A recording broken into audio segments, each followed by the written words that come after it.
11 de setembro de 2001, eu tinha 18 anos, tinha mal acordado, liguei o rádio, olha que engraçado, né? Ligar o rádio, hoje ninguém mais faz isso. E aí ali o locutor do rádio falou, o que está acontecendo em Nova York? Foi um atentado, um acidente? As informações eram muito desencontradas. Liguei a TV, estava lá Carlos Nascimento, jornalista importante da época, e ele começa a relatar fatos e mostrar um prédio em chamas, World Trade Center, uma das torres. Minutos depois, eu estava sentado no sofá, assistindo aquela cena incrédulo, um outro avião se choca a outra torre. Fiquei pasmo. Não sabia o que viria a acontecer. Eu acho que você também sabe onde você estava naquele exato momento, 11 de setembro de 2001. Relate aqui nos comentários onde você estava, né? Qual foi a sua reação a tudo aquilo que marcou a história. Foi uma virada de chave, uma quebra de paradigma, o que aconteceu em Nova York. Horas depois, o presidente dos Estados Unidos, George Walker Bush, que estava numa escola de ensino infantil, ali conversando com as crianças, sentado, recebe a visita de um dos seus assessores. Seu assessor passa por trás da cadeira e fala aqui no ouvido dele. Os Estados Unidos está sob ataque. Ele fecha a expressão, se retira e horas depois fala que os Estados Unidos está sofrendo um ataque terrorista. E diz quem é o responsável. Osama Bin Laden, líder da Al-Qaeda. Nesse momento se dá início uma grande caçada no mundo. Uma grande caçada. Precisamos pegar o responsável por esse crime. Os Estados Unidos, nesse momento, sobre o domínio de George Walker Bush, dá início à doutrina Bush, atacar antes de ser atacado. Todo o exército americano espalhado no mundo em prontidão à procura de Osama Bin Laden.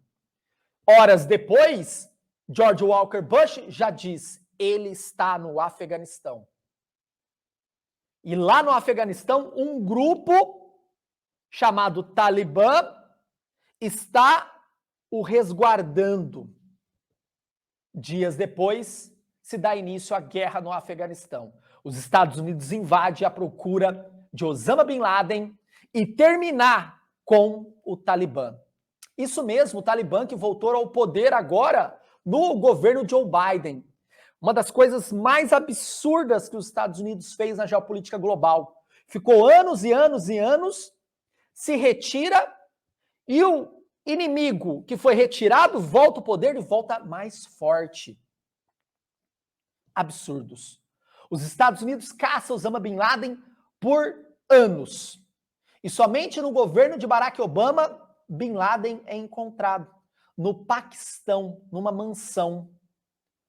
Lá ele é morto, seu corpo é embrulhado, lavado e embrulhado no lençol branco e é jogado ao mar, seguindo todos os rituais do Islã.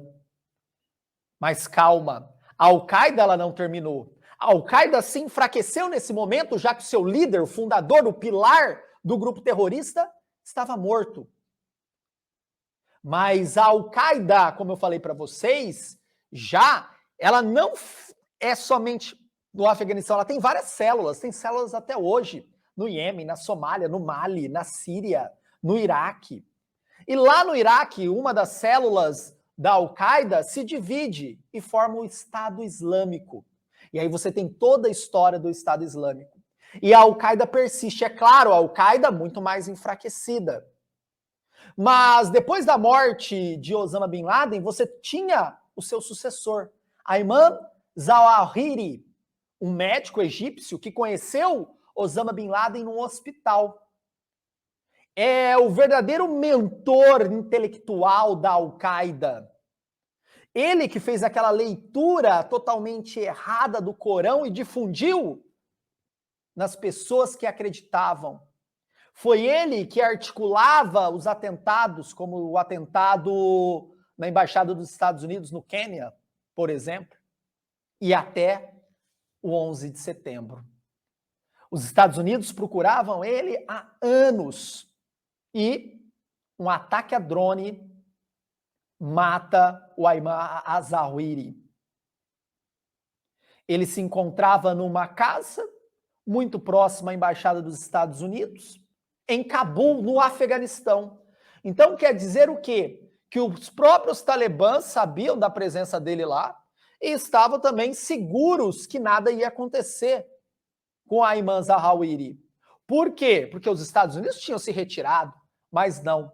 A inteligência dos Estados Unidos estava atuando, tinha descoberto a presença dele ali naquela casa, tinha percebido todo o seu movimento diário e descobriram que todo dia de manhã ele ia até a sacada tomar sol e num dia desse, um drone, não um drone explosivo, e sim um drone de lâminas, ele tem 6 lâminas, atingiu Ayman al-Zawahiri e mata a segunda cabeça da Al-Qaeda. A Al-Qaeda está muito enfraquecida, ela existe ainda, os analistas geopolíticos estão falando assim, nossa, mas será que vai ter um terceiro líder? Outros falam, olha, como ela está enfraquecida, possivelmente não tem outro líder, então a Al-Qaeda cada vez mais fraca. Vamos esperar as cenas dos próximos capítulos. Mas isso mostra que os Estados Unidos, mesmo sem uma intervenção militar ali, ó, soldado no solo, é capaz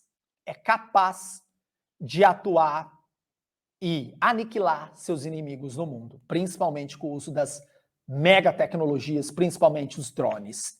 Gostou do conteúdo? Se inscreve aqui no canal, só seguir. Aqui é um canal de geopolítica, Geopolítica Flix. Nós vamos gravar diariamente debates e vamos apresentar cenários da geopolítica global de forma isenta e direta ao ponto. Valeu, galera!